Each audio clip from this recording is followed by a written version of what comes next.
나의 장례식에 당신을 초대합니다. 장례식은 엄숙해야 한다고 누가 정했을까요? 오늘만큼은 다릅니다. 당신은 우는 대신 웃어야 합니다. 나의 친구여, 나와 오래 동반한 이여, 꽃은 필요 없습니다. 꽃 대신 기억을 들고 오세요. 마지막으로 들으면서 나의 목소리를, 내가 좋아했던 대사를, 오래된 이야기와 가벼운 농담을, 우리와 함께 웃었던 순간을 안고 오세요. 이것은 작별이 아니라 쉼이며 끝이 아니라 막간이니까요. 가상의 작별 공연에서 거울이 없는 방처럼 나를 떠올려 주세요. 얼굴을 비추지 않아도 존재하는 사람처럼 나의 무대는 아직 끝나지 않았습니다. 지금 연극 배우 구독과 좋아요 박정자. 눌러주세요. 내 오늘 하루가 인생이 행복해져요. 한 편의 드라마라면 나의 엔딩씬은 어떤 모습일까? 언젠가 찾아오겠다고 예견된 죽음. 언젠가 마주할 그 순간은 대체 어떨까? 대체 뭘까? 죽는다는 거. 내 이승에서의 종착역이자 내 인생의 방향을 이끌 중요한 질문. 나의 장래 희망을 나에게 묻는다. 내가 마지막 인사를 나누는 자리. 나의 장례식장. 남은 사람들이 허겁지겁 부고장을 날리고 쫓기듯 정신없이 치르는 현재의 장례식장의 모습. 이거 마음에 드나? 나의 마지막을 어떻게 할지는 생각해 본 적 없어도 이 질문에 대한 대답은 지금 당장 확실하게 답할 수 있다. No. 그럼 나는 어떤 장례식을 꿈꾸는가? 난 뭘 원하지? 난 어떤 마지막 씬을 준비할까? 여러분은 혹시 나의 장례식을 생각해 본 적 있으신가요? 어떻게 살아야 할지는 끊임없이 생각해도 나의 마지막 순간이니 하는 건 굳이 생각하고 싶지도 않고 외면하기 십상입니다. 그 얘기를 한번 해보려 해요. 바로 나의 죽음과 장례식에 대한 이야기 말입니다. 말짱하게 잘 살 때는 까맣게 잊고 살죠. 죽음? 그 먼 나라 이야기처럼 느껴지죠. 하지만 의도치 않게 된통 아프게 된다든지 갑자기 친척이나 지인들의 부고장을 받게 되면 정말 아무 준비 없이 죽을 수도 있겠다. 그런 생각이 그제서야 듭니다. 어차피 우리가 언제까지나 영원히 살 수는 없을 테니까요. 생각하기를 미루다가 정말 내가 아닌 다른 사람들이, 내 가족들이 내 마지막을 결정하게 되는 상황을 맞이하겠죠. 하지만 자신의 마지막 순간도 철저하게 오로지 본인의 결정과 선택에 따라서 아름답게 마무리하는 분들이 있어요. 어떤 분들이 대체 어쨌길래, 그래서 그 부분까지 함께 살펴봤어요. 일단 제가 생각을 깊이 하지 않아도 땡큼 대답할 수 있는 질문은 있어요. 지금 현재의 장례식 마음에 드냐 이거죠. 아니 싫다. 바로 대답 나와요. 지금의 장례식을 떠올리면 그래요. 여러분은 어떠신가요? 어느 순간 죽음이 더 이상 남일이 아닌 시기가 오죠. 저 같은 경우는 이미 왔어요. 제 주변을 보면 일단 부모님 연세가 많이 높아요. 그러니까 87세. 저희 어머니가 87세시니까 아버님은 돌아가셨지만, 그다음 이제 가까운 친척 어르신들의 부고 소식을 전보다 이제 자주 받아요. 그게 이제 보면은 저도 나이 들어간다는 걸 이제 새삼 느끼게 되는 그런 순간들인 거죠. 또 이제 매스컴을 통해서 익숙하던 연예인분들의 부고 소식을 접하는데요. 연로하신 분들의 부고 소식을 연이어 접하게 되는 경우가 있더라고요. 그러니까 한 분 한 분 이제 떠나고 계시는 거죠. 근데 정말 우습게도 그런 소식을 처음 접할 때 제가 어떤지 아세요? 그분이 그렇게 고령인 걸 알고는 깜짝 놀라요. 그분이 벌써 돌아가셨다고 하면서 놀라는 거죠. 결국은 제가 나이 든 거는 생각을 전혀 못 하고요. 매스컴에서 나오는 그 낯선 노인의 모습에서 제가 알던 오래전 그분의 모습을 막 찾는 거예요. 정말 그새 너무 많이 늙으셨네 하면서 깜짝 놀라죠. 시간이 많이 흐른 현재의 그 모습이 정말 낯설기만 해요. 그러다 문득 저도 나이 들어간다는 걸 이제 자각하는 거죠. 그러니까 저를 만나는 사람들도 오랜만에 만나면 절 보고 마찬가지겠죠. 여러분도 그런 경험이 있으시죠? 아주 가끔 내가 세상을 떠나면이라는 생각을 해보죠. 근데 생각은 하기 시작해도 끝까지 집중해서 생각해 본 적이 없는 것 같아요. 일단 뭐 골치 아프고 괜히 번거롭고 거부 반응도 일고 생각하다 그냥 말아버려요. 생각조차 하기 싫어서 이제 계속 미루다가 이제 정말 뭐 부모님이든 저든 허둥지둥 정신없는 상황을 맞이하게 되겠죠. 그러다 정말 대책 없겠다 싶은 생각이 들더군요. 그러니까 유비무환, 무비유한이라고 하죠. 그러니까 준비하고 있으면 우환이 멀리 달아나고 준비 없이 방심하고 있을 때면 갑자기 들이닥쳐서 사람 흔 뒤흔들어 놓고 골탕 먹이고 혼을 쏙 빼놓잖아요. 그래서 한번 생각해 보기로 했어요. 일단 장례식이니 부고니 뭐 매장, 뭐 화장 뭐 이런 걸 쭉 한번 살펴봤는데요. 골치가 아프네요. 그러니까 문제점들도 보이고요. 그래서 저의 장례식을 한번 떠올리면서 지금 현재 이루어지고 있는 걸 한번 쭉 살펴봤어요. 우선 심각한 것이 그러니까 묘지 산소 문제더라고요. 그러니까 우리나라 산들 뭐 고속도로 달리다 보면 정말 그 지방으로 내려갈수록 산소를 많이 보게 돼요. 고속도로 바로 옆인데도요. 본분이 정말 많아요.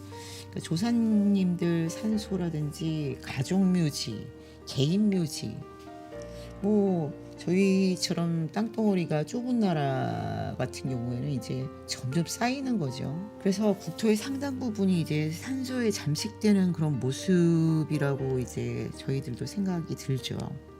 선산에 뭐 돌아가신 분이 있어서 모시려고 해도 들어갈 자리가 없어요. 할 수 없이 이제 따로 납골당에 모시는 경우도 이제 다반사가 됐는데요.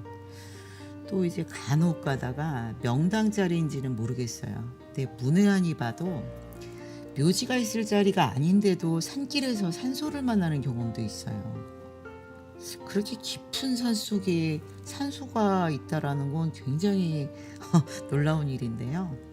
뭐 사람이 지나가 다니는 길인지 산짐승들이 지나는 길인지 모를 정도로 그 좁은 길 바로 옆에 봉분만 덩그러니 남아있더라고요. 아마 그 후손들은 성묘를 어떻게 할까 싶은 생각을 했죠. 뭐 꽤나 튼튼한 자손들이 아니면 성묘는 엄두도 못 낼 것 같더군요. 거의 저한테는 뭐 등산길이었어요.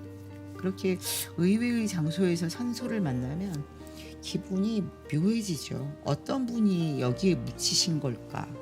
이 후손들은 왜 여기에 이분을 묻었을까? 성묘는 하고 살고 있나? 인사하러 한번 오려면은 거의 등산 수준으로 해야 되니까 어쩌나 싶은 거죠.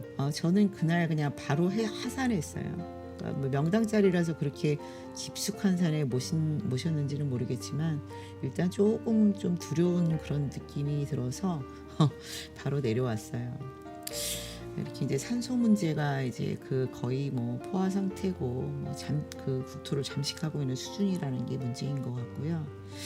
다음으로는 이제 그 화장시설과 납골당도 역시 포화 상태예요. 얼마 전에도 제가 돌아가신 분이 계셔서 납골당에 간 적이 있었어요. 근데 이제 매번 갈 때마다 보면 그 다닥다닥 붙은 그 아주 작은 공간에 빼곡하게 그 유골함하고 또 추모용품들이 들어있죠. 뭐 가족 사진, 꽃다발, 뭐 여러 가지 것들이 들어있었는데요. 거의 이제 찬 거 같은데도 이제 그 용케도 이제 자리를 찾아 모시긴 했어요. 근데 이제 머지않아서는 이제 더 이상 모실 수 없다는 얘기가 나오겠구나 싶었어요. 납골당이 이제 그만큼 꽉 찬 거죠.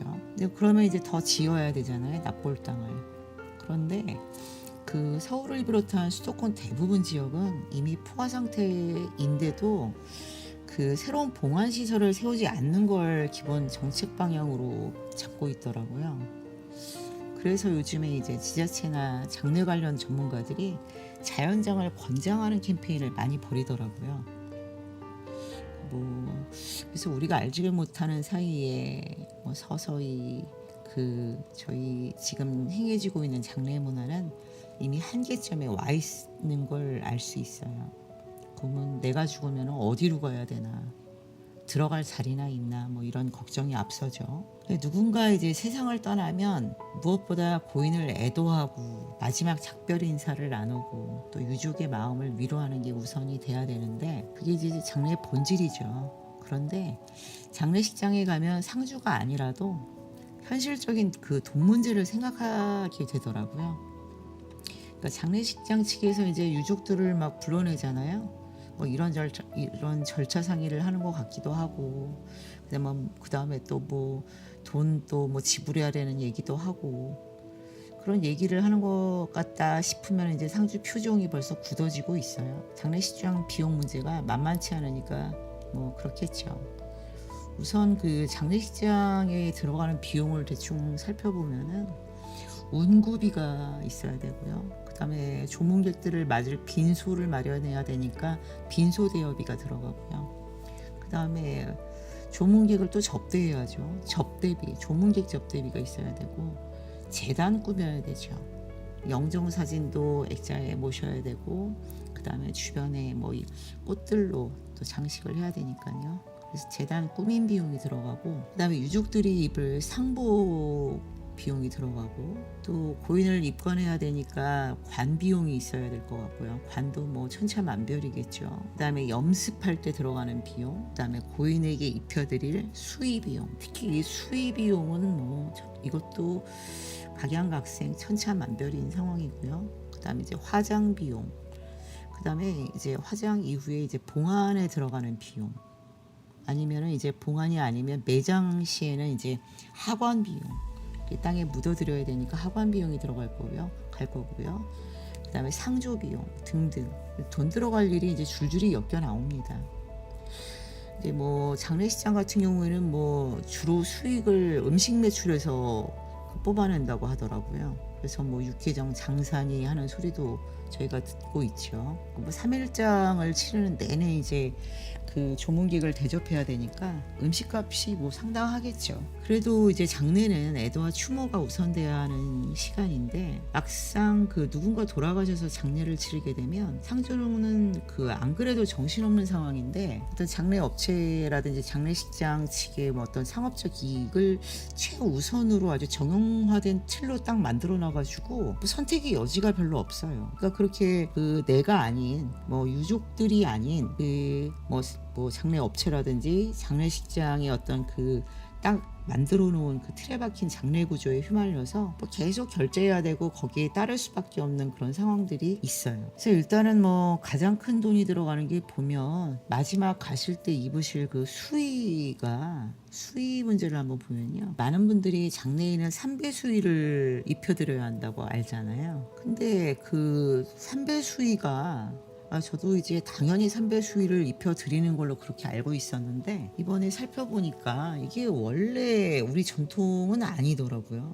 그렇게 삼배 수의를 입혀드려야 된다 이렇게 고정관념으로 알고 있는데요, 이게 살펴보니까 사실 강제된 문화입니다. 그러니까 우리에게는 이제 아픈 과거가 있었잖아요. 일제 강점기가 있었죠. 근데 이 삼배 수의가 1934년 조선 총독부가 의례 준칙을 발표하는데요, 그 내용이 비단 사용을 금지하고 삼배 수의를 입히라고 강제하는 규칙이더라고요. 그래서 일제시대에 강제당한 규칙이 잘못 스며들어서 관행처럼 지금까지 쭉 이어져 온 거죠. 지금도 여러분들 누군가 돌아가시면 삼배 수의 입혀드리잖아요. 이게 이제 하나의 전통처럼 굳어졌는데요, 이거 잘 아시는 분들이 몇 분 안 계실 것 같아요. 이거는 이제 장례 업체나 장례식장 측에서 삼배 수의 입혀드리라고 권유하니까 그냥 그런가 보다 하고 입혀드리는 경우가 대부분이 아닐까 싶어요. 조선 총독부가 의례준칙 공표하기 전에는 어땠을까요? 그러니까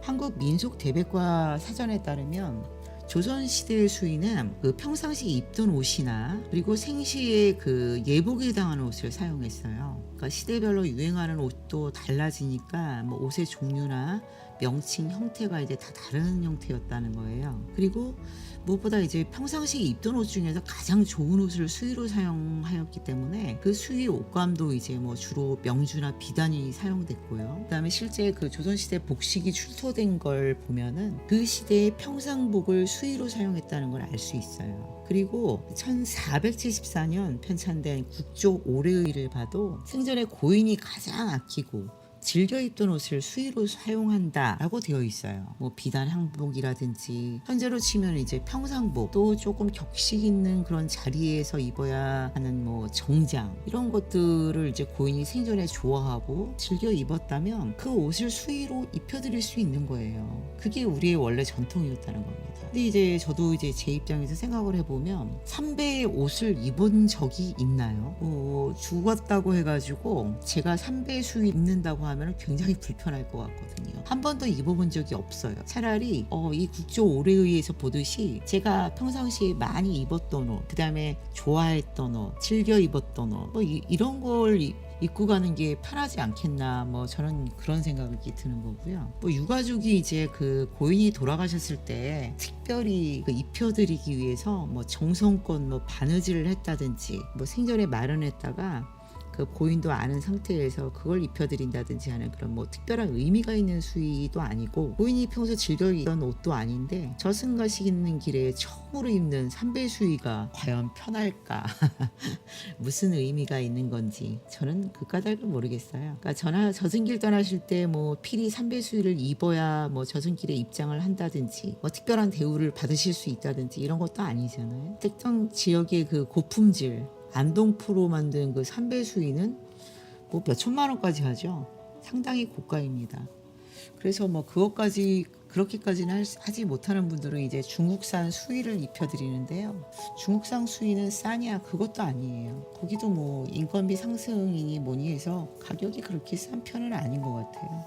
뭐 못해도 몇십만 원 수준은 되는 거죠. 하지만 그 유족의 입장에서는 고인이 이제 마지막 가시는 길이기 때문에 이왕이면 뭐 최고로 좋은 옷을 입혀드리고 싶죠.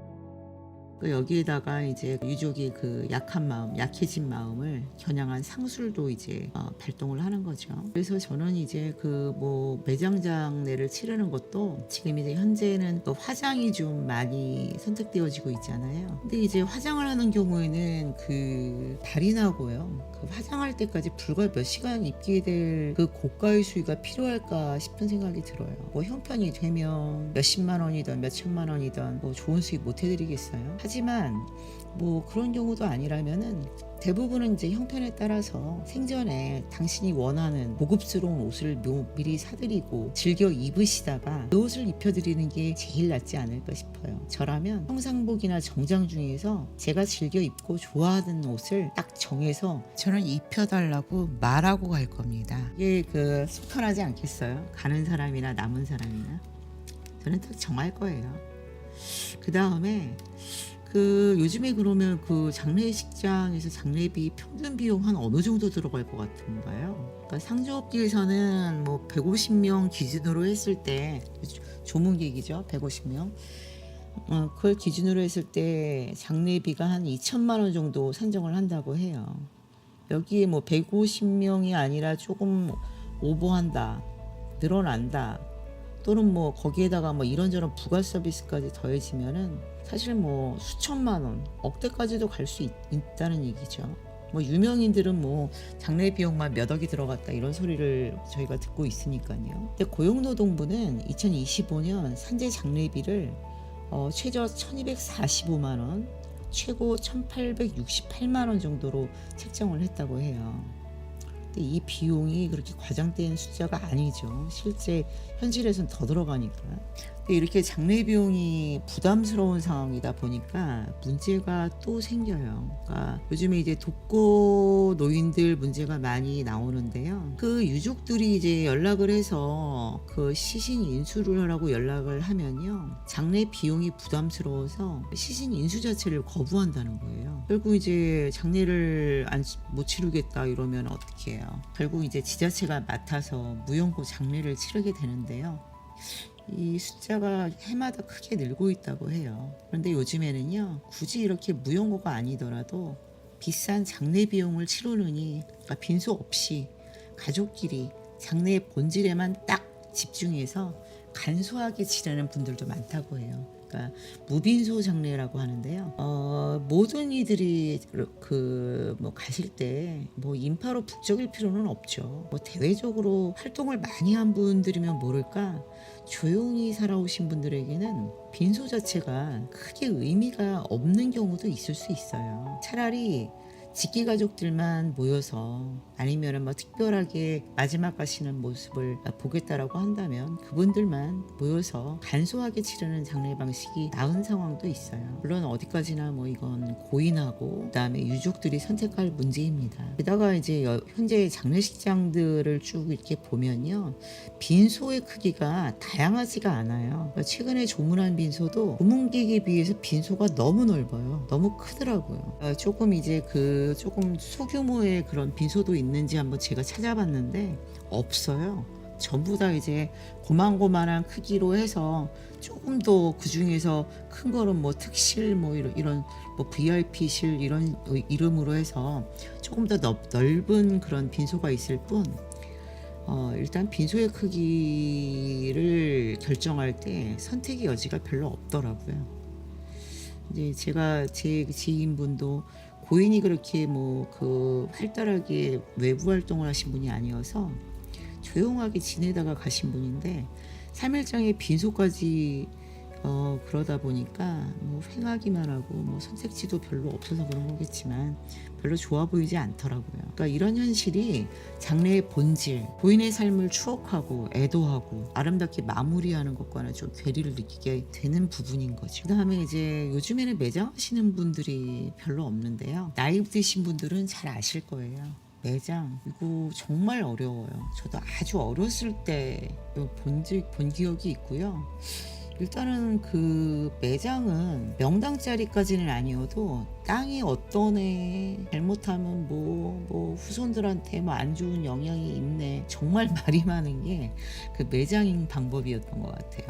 일단 그리고 매장지까지 또 이동을 또 해야 되고요. 산소 자리까지 또 운구를 해서 또 하관할 때 절차를 또 제대로 하지 않으면 탈난다고 하죠.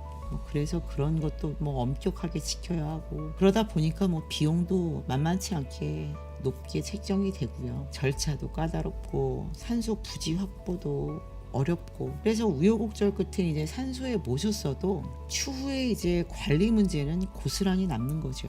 이제 후손들이 막중한 책임감으로 뭐 시간적인 경제적인 공을 들여야 되는데요. 이런 이유 때문인지 지금은 이제 자연스럽게 화장 문화가 거의 이제 정착된 분위기예요. 그럼 이제 화장까지는 거의 대부분 이제 비슷해진 것 같아요. 근데 이제 납골당에 모시는 분들이 뭐 아직까지는 많으신데요. 포화 상태라고 하니까 5년 후, 10년 후 제가 들어갈 자리나 있겠어요. 다행히 뭐 화장 이후에 그 유족들의 선택이 좀 굉장히 많이 다양해지고 있더라고요. 일단은 뭐 납골당을 보면은 아직은 자리 있다. 하지만 납골당도 이미 포화 상태이니 곧 자리는 없어진다. 게다가 베이비붐 세대가 이미 이제 고령화 단계에 진입을 했죠. 베이비붐 세대가 이제 점점 고령으로 가면 고령인구가 굉장히 많기 때문에 어떻게 될지 정말 아무도 모르죠. 서울의 경우에 이제 봉안시설도 더 안 만든다고 하니까 유족들은 앞으로 이제 점점 선택지가 줄어들 수밖에 없고요. 그러다 보니까 이제 다른 쪽으로 방향을 돌려서 이제 찾아보는 거죠. 요즘에 이제 그 대안으로 많이 권장되고 선호되는 방식이 자연장입니다. 요즘 이제 홍보 영상도 많이 만들고 그러니까 장례 문화를 바꾸기 위해서 뭐 아이디어 공모를 하는 것도 보이고요. 이제 기본적으로 자연장은 화장한 유골의 골분을 어떤 뭐 지정된 나무라든지 화초, 잔디 등의 밑이나 주변 땅에 이렇게 그 뿌리거나 묻어서 자연으로 돌아가는 친환경적인 장사 방법인데요. 나무 밑에 모시면 수목장, 화초 밑에 모시면 화초장, 잔디 밑에 모시면 잔디장이 되는 거예요. 이거는 뭐 장사 등에 관한 법률의 2조에 보면은 요거에 대한 그 얘기가 나와요. 근데 여러분 그 꽃장이라고 들어보셨을까요? 이름이 예쁘죠? 꽃장. 꽃장은요 정일근 시인님의 시집 제목이기도 한데요. 이 꽃장은 시인님의 어머님께서 그 나 죽으면 그냥 재로 훨훨 날려달라 이렇게 말씀하셨대요. 근데 자식된 입장에서 이제 어머니가 보고 싶을 때 그러면 어디로 가야 하나 고민이 되더라는 거죠. 그래서 궁리하던 시인님은 지인이 하는 절집 뒤에다 꽃밭을 만들고 어머니를 모셨다는 거예요. 시인님은 이제 그 위에다가 그 하얀 민들레씨도 뿌리고 어머니가 좋아하던 그 붉은 꽃도 심고 꽃밭을 가꾸셨다는 거예요. 그게 바로 이제 꽃장입니다. 일종의 이제 화초장이죠. 시인님은 꽃을 좋아하는 어머니께 정말 잘 어울리는 봉안 방식을 생각해내신 거죠. 이렇듯 자연장은 고인이 자연으로 돌아간다는 명분이 있고 산소를 써서 후손들에게 국토 이용에 부담을 주지 않겠다는 배려도 있어서 지금 이제 많은 분들이 선택을 하고 있는 상황이에요. 그다음에 이제 자연으로 돌아간다는 방식 뭐 이런 것들 이런 방식들도 이제 전부 다 산분장에 속하는 건데요. 바다라든지 강, 산에 이제 뿌려서 그 자연으로 돌아가는 방법인데 이게 그 합법이다 불법이다 논란이 많았어요. 그러다가 그 해양장 같은 거 바다에 뿌리는 그 해양장 같은 경우에는 2025년 1월 장사법 시행령 개정을 하면서 이제 제도권으로 편입이 됐어요. 지금은 이제 합법이죠. 거기는 이제 그렇다고 해서 아무데나 뿌리는 건 아니고요. 그걸 다 그 방법을 정해놨어요. 이제 해양장 같은 경우에는 이제 좋은 게 뭐냐면 별도의 묘지 조성이 필요 없죠. 그 다음에 그 관리도 필요 없고요. 환경 친화적이어서 선호도가 이제 계속 높아지고 있는 상황이고요. 이제 강이니 호수, 뭐 산, 바다에 이제 산부장을 할 경우에 이제 장소에 따라서는 이제 법에 저촉될 수가 있으니까 그 법에 저촉되는 게 있는지 없는지 또 그 다음에 신고 절차니 뭐 행정적인 절차가 있는지 없는지 그 다음에 산분자 금지 지역인지 아닌지 이런 거를 이제 꼼꼼하게 살펴보신 후에 하셔야 된다는 거. 왜냐하면 생각지 못했는데 문제가 될 여지가 있는 그런 지역도 있으니까요. 이번에는 제가 새로 알게 된 봉안 방식이 있는데요. 보석장이라는 게 있더라고요. 전 며칠 전 뉴스를 접하고 처음 알았어요. 뭐 내용은 이랬어요. 모 상조 소속 장례지도사가 생체 보석 제작을 제안한 뒤 유골 대부분을 유족 동의 없이 임의로 폐기하는 사건이 일어났다.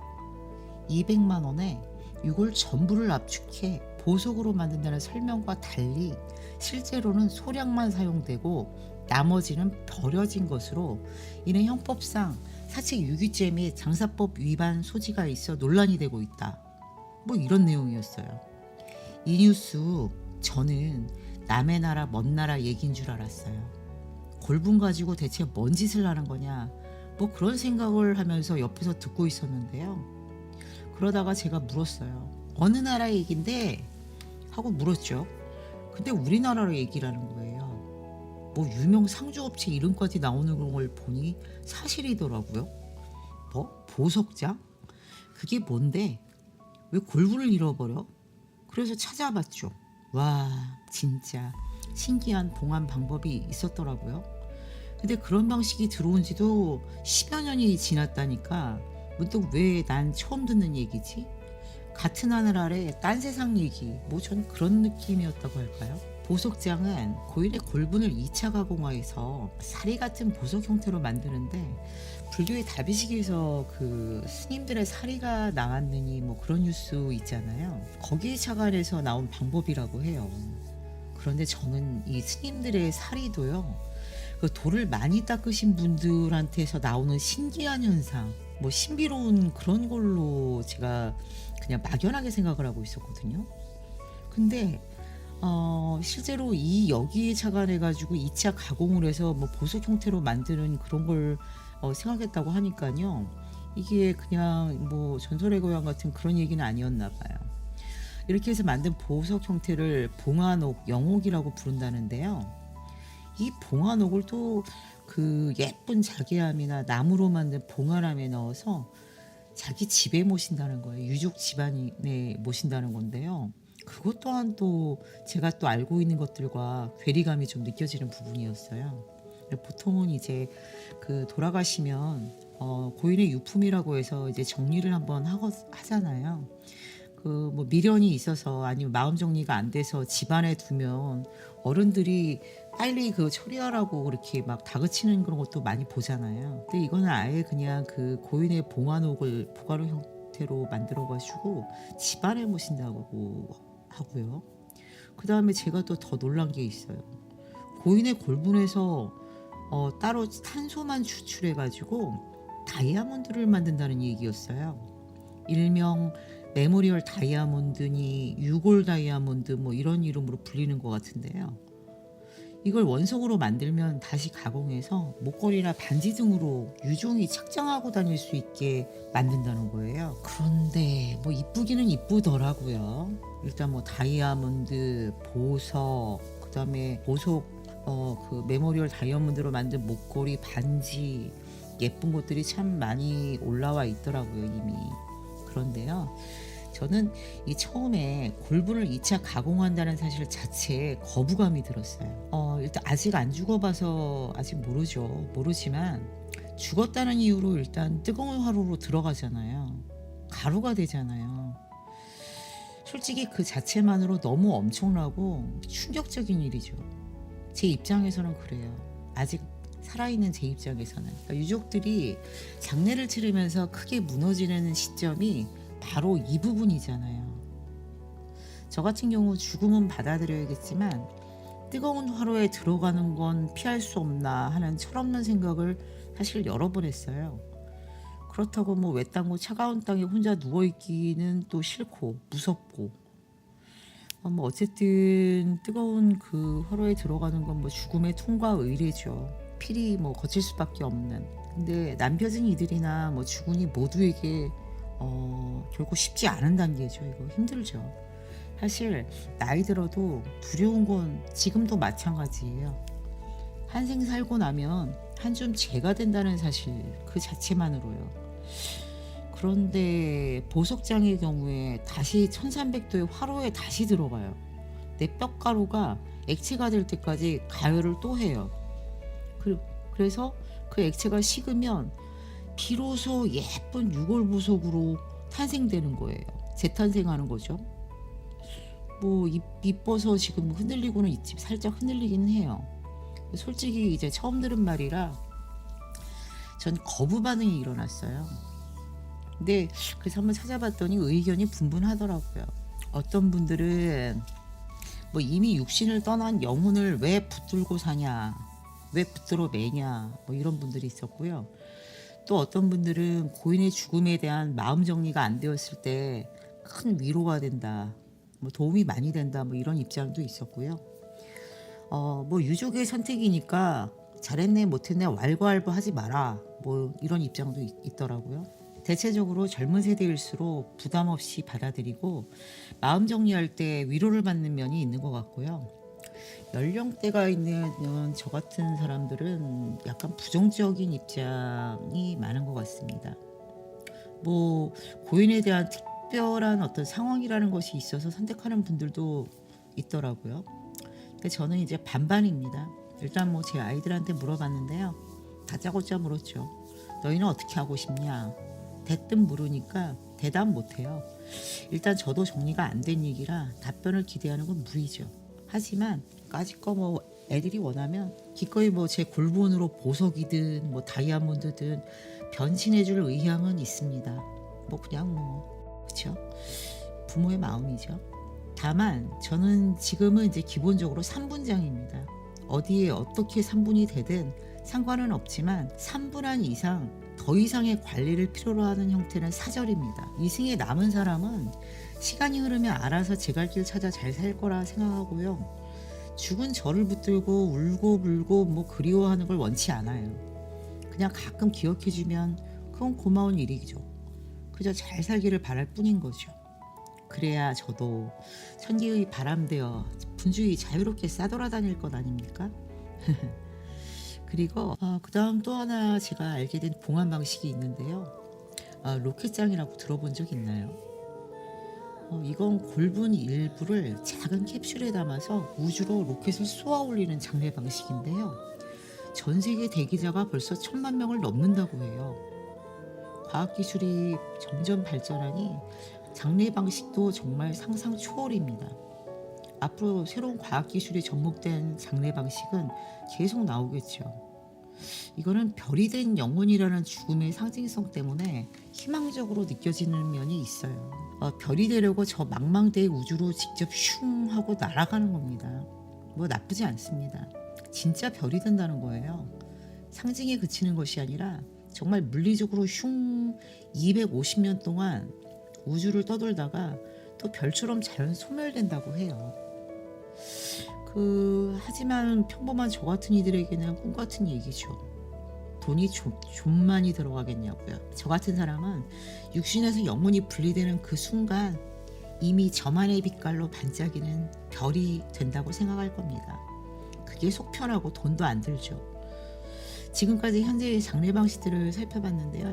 참 다양해요. 오래 살다 보면 또 흔들리고 기웃거리게 되는 새로운 장례 방식이 나올지도 모르겠어요. 뭐 다이아몬드, 보석장 뭐 이런 것까지 이미 나왔고 로켓장도 나왔으니까요. 뭐 나이 들어서 더 좋은 게 나온다 해도 줏대 없이 흔들리지 말자 뭐 그런 생각도 합니다. 요즘 죽음과 장례식에 대한 시각 자체가 많이 달라지고 새로운 변화를 모색하는 움직임이 있어요. 죽음을 좀 다른 방식으로 이야기한다고 해야 할까요? 죽음은 반드시 눈물이어야 할까? 장례식은 무조건 슬픔으로만 가득해야 할까? 송기론 목사님이 고백록에서 우리 모두에게 던지는 질문인데요. 이런 질문을 하시는 분들이 있고 이에 화답이라도 하는 듯 여기저기서 장례 문화를 바꾸기 위한 다양한 시도를 하는 모습이 눈에 띕니다. 그중 하나가 아닐까 싶은데요. 한국 연극계의 대모 박정자 배우님 아시죠? 작년 5월에 배우 박정자님은 마지막 커튼콜이란 제목으로 부고장을 보냈어요. 그 내용이 제게 새롭게 다가와서 부분 발췌해서 한번 읽어드릴게요. 그 부고장에는 이렇게 적혀 있었죠. 나의 장례식에 당신을 초대합니다. 장례식은 엄숙해야 한다고 누가 정했을까요? 오늘만큼은 다릅니다. 당신은 우는 대신 웃어야 합니다. 나의 친구여, 나와 오래 동반한 이여, 꽃은 필요 없습니다. 꽃 대신 기억을 들고 오세요. 마지막으로 들으면서 나의 목소리를, 내가 좋아했던 대사를, 오래된 이야기와 가벼운 농담을, 우리와 함께 웃었던 순간을 안고 오세요. 이것은 작별이 아니라 쉼이며 끝이 아니라 막간이니까요. 가상의 작별 공연에서 거울이 없는 방처럼 나를 떠올려 주세요. 얼굴을 비추지 않아도 존재하는 사람처럼 나의 무대는 아직 끝나지 않았습니다. 연극 배우 박정자. 여느 부고장과는 많이 다르죠. 엄숙함 대신 유머와 여운이, 슬픔 대신 웃음을 요청하는 내용이죠. 지인 150명을 초대해 열린 고별의 자리는 83세 예술가의 유쾌한 작별 인사였어요. 제가 이 얘기를 처음 접했을 때 저도 모르게 입가에 미소가 번졌어요. 아, 죽음을 이렇게 담담하게 멋지게 준비할 수 있구나. 나는 과연 내 마지막을 여유 있는 웃음으로 준비할 수 있을까? 박정자님의 사전 장례식이 어땠을지 상상이 가지 않나요? 언제든 웃음불을 터뜨릴 준비를 하고 환한 모습으로 입장했을 때죠. 그 자리는 그 어느 때보다 즐겁고 따뜻했을 겁니다. 삶을 온전히 마주하는 박정자님의 인간적인 깊이를 느끼면서요. 요즘 미리 준비하는 나의 장례식, 사전 장례식이 웰다잉의 일환으로 많이 시도되는 모습을 보고 있어요. 또 하나는요. 멀리 아일랜드의 쉐이 브래들리라는 할아버지 이야기인데요. 그의 장례식은 정말 유명하죠. 여러분들도 어떤 형태로든 한 번쯤 들으셨을 거예요. 2019년 10월 아일랜드 더블린 한 남자의 장례식이 진행되고 있었죠. 오랜 지병 끝에 세상을 떠난 고인의 관이 땅으로 내려가던 순간이었죠. 갑자기 관 안에서 두드리는 소리가 들린 겁니다. 똑똑똑. 여기가 어디지? 날 좀 꺼내줘. 여긴 너무 어둡잖아. 사람들은 순간 깜짝 놀랐지만 곧 웃음이 터졌어요. 울다가 웃음이 터진 거죠. 사실 그 소리는 쉐이 브래들리가 생전에 미리 녹음해둔 음성이었어요. 자신의 장례식에 참석한 사랑하는 사람들에게 마지막 웃음을 선물하고 싶었던 거죠. 그의 장례는 전 세계를 감동시키며 널리 알려졌어요. 그리고 사람들은 말했죠. 아, 이 사람은 생전에도 마지막 순간에도 마음 따뜻한 장난꾸러기로구나. 슬픔으로 가득했던 그날의 장례식은 고인의 그 마지막 장난으로 따뜻한 웃음과 추억으로 바뀌었어요. 장례식은 슬픔과 눈물, 무거움, 엄숙함이 있어야 한다는 우리의 고정관념을 완전히 깨주는 장례식이 아닐까 싶어요. 멀리 장난꾸러기 할아버지가 저까지 웃게 만들었으니까요. 그런데요, 원래 우리 장례 문화도 어둠과 슬픔만 있었던 게 아니었어요. 진도 다시레기 마당 곳은 고인의 빈소 바로 앞마당에서 사람들이 배꼽 잡고 웃을 수 있는 민속극을 합니다. 다시레기는 상여놀이인데요. 진도에선 이렇게 부른다고 하죠. 진도 지방에서 초상이 났을 때 특히 타고난 수명을 다 누리며 행복하게 살다 돌아가신 분의 초상일 경우에 동네 상여꾼들이 상제를 위로하고 고인의 극락왕생을 축원하기 위해서 예능인들을 불러서 밤새워 이렇게 논다고 해요. 이렇게 우리 전통적인 장례는 눈물도 있지만 웃음과 해악이 함께 존재하는 방식이었어요. 이런 걸 생각한다면 나의 장례식을 조금 유쾌하고 즐겁게 가볍게 만들 방법을 연구해봐도 좋을 것 같아요. 이제는 과학기술의 발전이 장례 문화에도 영향을 미치죠. 고인의 말투나 목소리, 또 자주 쓰던 표현들을 AI가 재현해서 가상의 마지막 인사를 남기는 장례 서비스도 많아졌어요. 미래에는 장례의 형식이 지금과는 완전히 다르게 변하겠죠. 이 모든 흐름을 보면 분명히 느껴지는 것이 있습니다. 예전처럼 사회가 정해주는 방식에 무조건 따르는 장례가 아니라는 점입니다.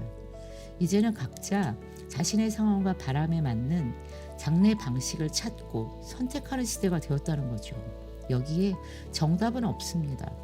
천편일률적이고 획일화된 답은 더 이상 작동할 힘을 잃었어요. 다만 개개인이 선택한 다양한 정답들이 있을 뿐이죠. 어떤 방식이든 이게 내 삶을 잘 마무리해주는 길인가? 그 질문에 스스로 답할 수 있으면 충분합니다. 시댁 어르신이 돌아가셔서 최근에 저도 주문을 하고 왔는데요. 서울에서 일을 마치고 멀리 지방까지 이제 달려갔는데 늦은 시간에 도착했어요. 간단히 식사를 하고 나니 그 조문객들이 이제 하나둘 일어서더라고요. 그런데 상주인 시조카 부부도 짐을 챙기더니 집에 가서 잔다고 하더라고요. 어린 아기가 있어서 그런가 보다 했어요. 예, 조금은 이제 당황스러웠지만 저희도 이제 자리를 털고 일어났죠. 빈소의 불이 모두 꺼졌어요. 그런 경우는 이제 처음 봤는데요. 다음날 일찍 발인을 봐야 되니까 눈 붙일 만한 그 어딘가를 찾아야 했는데요. 겨우 이제 시 고모부님이 찾은 숙소가 있어가지고 거기서 이제 잠을 자게 됐는데요. 여인숙이죠. 그냥 말 그대로 여인이 숙하는 곳.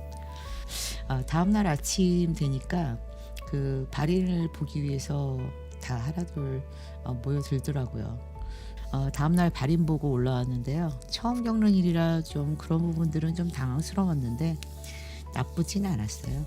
그러니까 저마다의 사정과 형편 따라서 과감하게 그 틀을 깨는 것도 일종의 변화이고 또 방향이 아닐까 싶었거든요. 음식은 간소했고 술도 아예 세팅해 놓지 않은 점도 좋았어요. 장례식장에서 술판이 되면 불성사나운 모습을 봐야 하는 경우도 생기는데 그 부분은 교인이라서 아예 술 세팅을 자체를 안 했더라고요. 그건 유족으로서 자기 입장 또는 노선을 분명히 했다는 점에서 나쁘지 않았어요. 이것도 하나의 변화가 아닐까요? 시조카 부부보다 더 어린 자식 세대는 말해 못하겠습니까? 전 세대를 통틀어 가장 똑똑한 세대이고 AI니 뭐니 최첨단 시대를 사는 세대들이기 때문에 얼마나 야무지고 똑똑합니까? 그들이 자신의 상황에 따라서 불필요한 요소들은 과감하게 제거하고 합리적인 선택으로 새로운 장래 문화를 만들어갈 수 있다고 생각합니다. 오늘 이야기 여러분은 어떻게 들으셨나요? 죽음에 관한 이야기는 누구에게나 아직 무겁고 또 꺼내기 어려운 주제입니다. 하지만 막연하게 생각하기를 미루었던 죽음을 한번 들여다보니 조금은 잘 극복하고 좀 더 나은 모습으로 감당할 수 있을 것 같다는 생각도 듭니다. 현재의 삶을 더 충실히 살아야지 하는 다짐도 하게 되고요. 저는 마지막 순간도 각자의 방식대로 아름답게 마무리할 수 있다라고 생각합니다. 그런데 여러분은 어떠신가요? 먼 훗날 어떤 장례식을 생각하시나요? 난 외로운 건 못 참아 다닥다닥 붙어 살았으니 죽어서도 다닥다닥 붙어서 외롭지 않게 살 거야. 무조건 납골당이야. 그런 분들도 계실 수 있고요. 아니면 보석장처럼 아름답고 영롱한 모습으로 변신해서 가족 곁에서 언제까지나 오래 머물고 기억되고 싶은가요? 혹은 꽃장처럼 예쁘게 피어나고 싶은가요? 아니면 프리스타일로 산으로 바다로 전 세계를 아니 우주를 마음껏 자유로이 날아다니고 싶으신가요? 혹시 나는 어디에 묻히고 싶다 정해둔 곳이 있을까요? 나는 나의 장례식을 이렇게 하고 싶다라고 생각하시는 방식이 있으신가요? 혹시 나만의 기발하고 재미난 장례 방식을 생각하고 계시다면 살짝 힌트를 주세요. 여러분의 생각이 다른 분들에게도 큰 도움이 될 수 있습니다. 편안하게 댓글 올려주세요. 오늘 함께 해주셔서 진심으로 감사합니다. 행복한 하루 되세요.